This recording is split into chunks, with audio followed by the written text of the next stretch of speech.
Малко ми е сложно да отговоря точно какво е Seven Film Lab.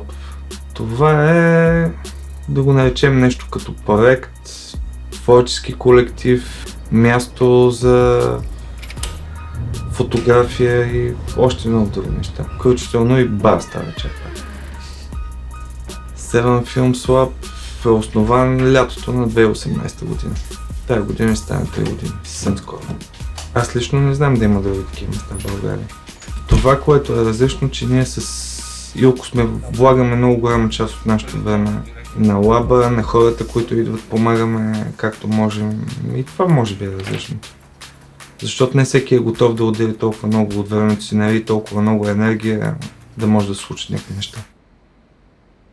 Тук са идвали много хора, които нищо не разбират и винаги казват, може ли да ми проявите филма, и аз им казвам, искаш ли да си го проявиш сам. Няма проблем, ще ти обясня, и винаги нещата се получават, няма никакъв проблем. За мен е много по-готино някой сам да си прояви филма и един вид да си затвори процеса от край до край на снимане, чисто сам.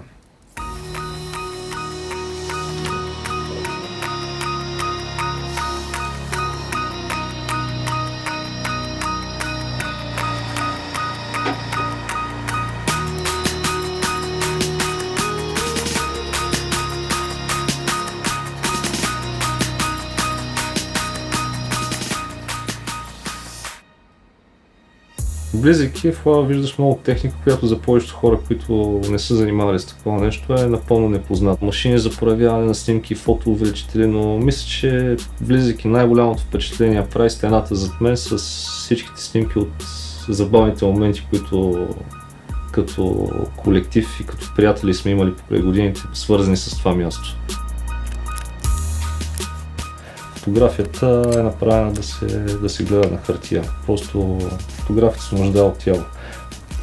Дали ще държиш в ръцете си, дали ще гледаш на стената, няма значение. Чувството е съвсем различно от това да я гледаш на екран. Първо трябва да изснимаме един филм, трябва да проявим филма и тогава стигаме до копирането, което по същество е снимане, но на хартия. Имаме вече готовия кадър, ние го осветяваме от една страна със светлина.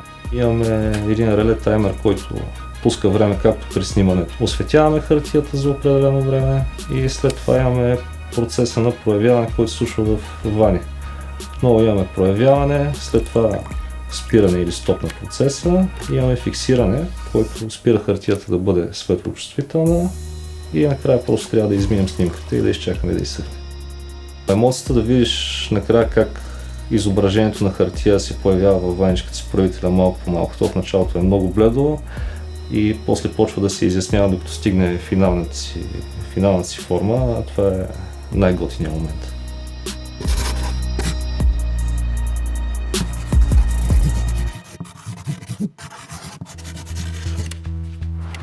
Вчера се натварихме на колите и отидахме да снимаме в Хасково и Димитровград, защото обичаме да снимаме на места, на които не сме ходили.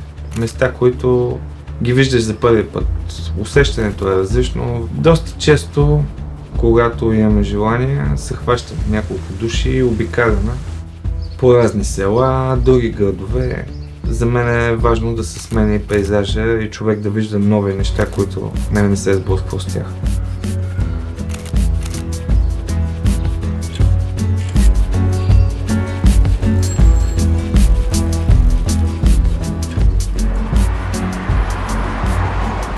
Колко моменти ми направиха интересно впечатление,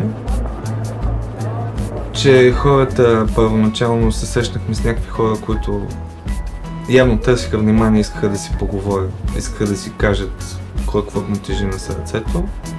Това ми направи интересно впечатление. Димитровград ми направи хубаво впечатление като цяло.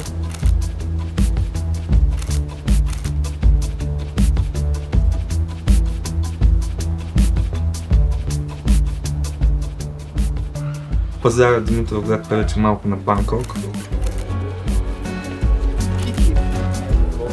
Намерихме си кърпа.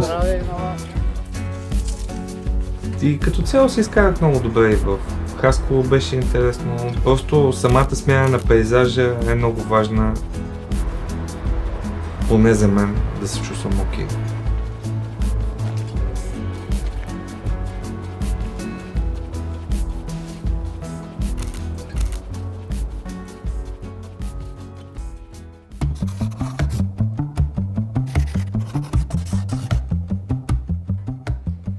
Музиката е повлияла много на начина, по който виждам целия свят. Музиката ми е повлияла може би най-много в този живот. Първо като човек, аз да се сформирам като характер. И оттам вече е повлияла, нали, по начина, по който аз виждам живота, това, което искам да снимам, но не само. Музиката е една от причините аз да започна да снимам въобще, тъй като исках като хода на концерти да има снимки от тия концерти. Тъй като тия снимки не се оценят сега. Сега ако снимам един концерт, някой може да се види някоя снимка, бил съм на концерт, така. Обаче тия снимки, като се гледат след години, хората ще видят какво е било преди 10 години на някакви концерти.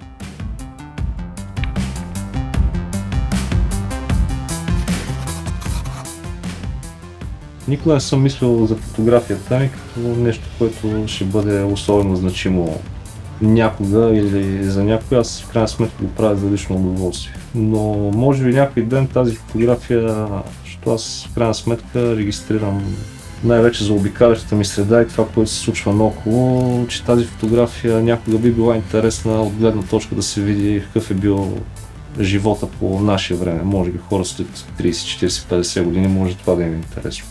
Ако и чисто естетически им е интересна, много добре. Който би искал да научи нещо от нас и може да му помогнем по някакъв начин, винаги е абсолютно добре дошъл.